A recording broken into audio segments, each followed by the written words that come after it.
Howdy folks, Dr. Ed here with Total Body Healthcare, and I've got your Whiteboard Wednesday thought of the week. We're still in July, carrying on with our object lessons for July. This week I've got a smoke detector to use as an object lesson.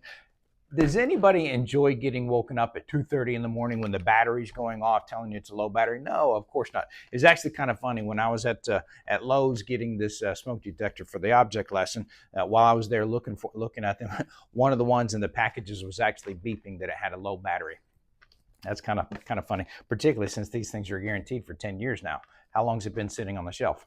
Anyways, yeah, smoke detectors are a great object lesson for us to understand how symptoms work in our body. A lot of times patients come in here and they say, "Doc, here's my problem," and they list off their symptoms.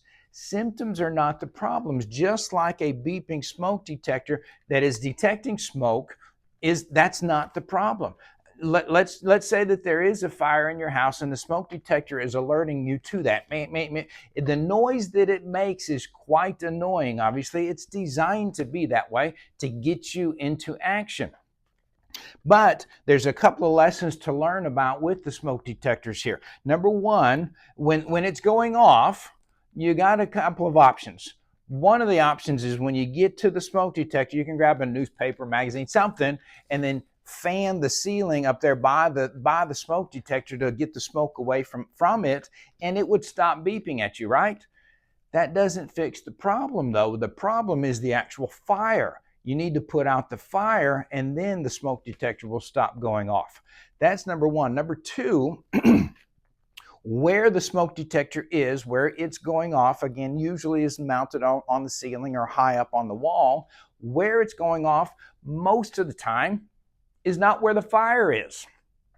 The fire is probably on your kitchen stove or something like that, and the smoke detector's out in the hallway. So where your symptoms are or what the symptoms are do not necessarily tell you where the fire is. They're going to be possibly disconnected. So what lessons can we learn from that? Number one, most of the medications that Western medicine uses these days only turn off the smoke detector. They don't actually put out the fire. A prime example of that is our statin medications that we take, that a lot of folks take for high cholesterol. They don't put out the fire where the problem is causing the high cholesterol. All they do is they lower the cholesterol on the blood test. If you don't believe me, look up the difference in the morbidity and mortality between folks with high cholesterol who don't take the medication, and then folks with high cholesterol who take the medication, which lowers their cholesterol. Look at the morbidity and mortality difference between the two of them. You'll find that the folks that take the medication actually die sooner than the folks who don't take the medication. In other words, the medication doesn't add anything to the lives of those folks that are taking it. They actually die sooner because it does not address the fire. It doesn't address the issue causing the high cholesterol. Another area of that's very, very common in our society these days is digestive issues. You know, whether it's acid reflux or GERD, irritable bowel syndrome, there's a lot of different digestive issues right now.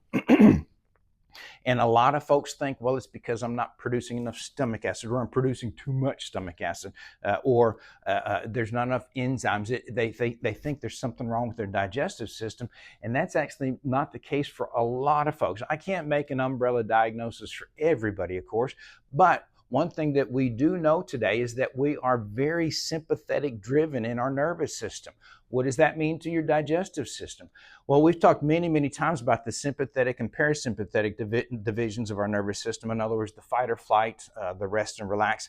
We call it the gas pedal, brake pedal. If you are sympathetic dominant, then your nervous system thinks that there is a stress big enough out there that you have to go into fight or flight, either one stress or multiple stresses. In other words, your body is perceiving that it's actually having to fight a bear or something like that. When you are sympathetic dominant, your nervous system diverts blood flow from your digestive system, from your gut, out to your muscles so that you could use them to fight or to flight, either way. And so therefore, there's less blood flow going to your gut. When you have less blood flow going to your gut, of course, you're still eating, which you need to do. That food hits your digestive system. There's no blood flow to help speed the digestive routine to cause the digestive process to occur correctly. And then your gut gets screwed up because there's not enough blood flow because it's going to the muscles. It's not your gut that's the problem. That's the symptom. That's where the smoke is. The problem is that your nervous system is in fight or flight. That's where the fire is. So smoke detectors are a great analogy for that. Next time yours is beeping at you at 2:30 in the morning, think about the symptoms versus the problems in your body, smoke versus fire. Little encouragement. How do you get rid of these small smoldering fires that are out there? Because that's what most of us are dealing with these days. Western medicine does a great job of putting out raging infernos. The ER system, the emergency room system in America, if I have an issue that is that, I wouldn't want to be anywhere else besides an emergency room here in America. We have that handled very, very well. It's the smoldering, low burning fires that they tend to have trouble putting out. So, two physicians I would encourage you to add to your team of healthcare providers. Number one, a chiropractor. I happen to know a good one, but that being said, chiropractors are experts on focusing on the function of your nervous system. Get your nervous system tuned up and working as best as possible. You're going to be healthier because you're functioning better. And then number two, I encourage you to find a functional medicine doctor as well. They really help with the chemical stress that we are all under these days. They're experts in knowing what supplements and vitamins and herbs and minerals that your body would be lacking in, and therefore that you could take to help put out some of those smoldering fires. Hopefully that helps. Again, beep, beep, beep. Next time you hear your smoke detector, think about the symptoms versus problems in your body. I'm Dr. Ed with Total Body Healthcare. There's your Whiteboard Wednesday thought of the week.